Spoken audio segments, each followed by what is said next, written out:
చేపడుతుంటే అఖిల భారతీయ విద్యార్థి పరిషత్ కార్యకర్తలను అక్రమంగా అరెస్టు చేయడం జరిగింది. ఒక రాష్ట్ర ప్రభుత్వానికి ఒకటే సవాల్ ఇస్తున్నాం, ఇకనైనా బుద్ధి తెచ్చుకొని వెంటనే 55 జీవోని వెనక్కి తీసుకోకపోతే ఇంతకింత ఉద్యమం ఉధృతం చేస్తామని చెప్పేసి అఖిల భారతీయ విద్యార్థి పరిషత్ నుంచి హెచ్చరిస్తా ఉన్నాం. ఖబర్దార్ Revanth Reddy. University VC chamber ముందు ఈరోజు ధర్నా కార్యక్రమం నిర్వహించడం జరిగింది.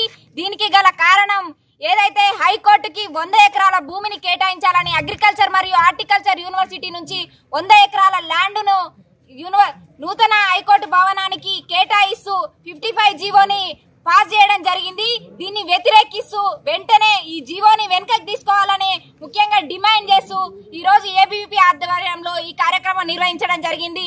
అనేక సంవత్సరాలుగా దాదాపు 30-35 సంవత్సరాలుగా అనేక అక్కడ ప్లాంట్స్ కావచ్చు, యానిమల్స్, బర్డ్స్, ఎన్నో పరిశోధనలకు ఉపయోగపడేటటువంటి అనేక రకాల ప్లాంట్స్ అక్కడ ఉన్నాయి. ఎంతో మంది ప్రొఫెసర్లు, విద్యార్థుల యొక్క శ్రమ ఉంది.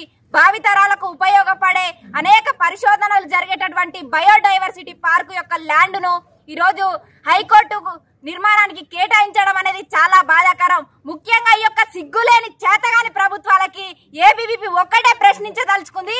ఎక్కడెక్కడో పాడుపడ్డ భూములు ఇలా ఇండస్ట్రీలకు ఇస్తున్నారు, ఎక్కడెక్కడో కబ్జాలకు గురవుతున్నాయి. వీటన్నింటినీ తీసుకొని భవనాలకు కేటాయించడం చేతగాని ప్రభుత్వాలు అంటే యూనివర్సిటీల మీద పడడం అనేది వీళ్ళకి సర్వసాధారణం అయిపోయింది.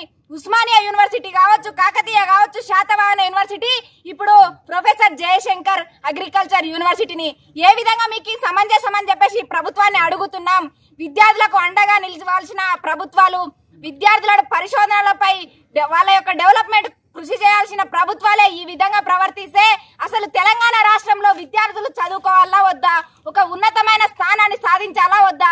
ఇక్కడికి వచ్చి కూర్చుంటే ఇక్కడ ఉన్నది ఇన్ఛార్జ్ వీసీ రిజిస్టర్ గారేమో అడిగిన ప్రశ్నలకు సమాధానం చెప్పలేకుండా వెనుకకు తిరిగిపోయినటువంటి చేతగాని వీళ్ళ యొక్క పరిపాలనను చూస్తే యూనివర్సిటీలు ఏ విధంగా అంధకారంలోకి ఉన్నాయో ప్రతి ఒక్కరు కూడా అర్థం చేసుకోవాలి. ప్రభుత్వమైన ఈ యొక్క నూతన ప్రభుత్వాన్ని ఏరికోరి ఎంచుకుంది విద్యార్థి లోకం. ఎందుకు రేవంత్ రెడ్డి గారికి ఇది కనిపిస్తలే అని చెప్పేసి అఖిల భారతీయ విద్యార్థి పరిషత్ ఈ సందర్భంగా అడగదలుచుకుంది. ఇకనైనా విద్యార్థుల పట్ల గాని, ఈ యొక్క యూనివర్సిటీ భూముల పట్ల గాని ఏ మాత్రం బాధ్యత ఉన్నా, విద్యార్థుల భవిష్యత్తు గురించి ఏ మాత్రం ఆలోచించినా వెంటనే యొక్క రాష్ట్ర ముఖ్యమంత్రి మరియు ఉన్నత న్యాయస్థాన మూర్తి కూడా దీనిపైన ఆలోచించి ఈ యొక్క జీవో 55 ని వెంటనే వెనక్కి తీసుకోవాలి. లేదంటే ఈ తెలంగాణ గడ్డపైన ఉద్యమాలు చేసి సాధించిన చరిత్రలు ఎన్నో ఉన్నాయి. అఖిల భారతీయ విద్యార్థి పరిషత్ జీవో వెనక్కి పోయే వరకు కూడా కొట్లాడుతుందని చెప్పేసి సందర్భంగా హెచ్చరిస్తా ఉన్నా.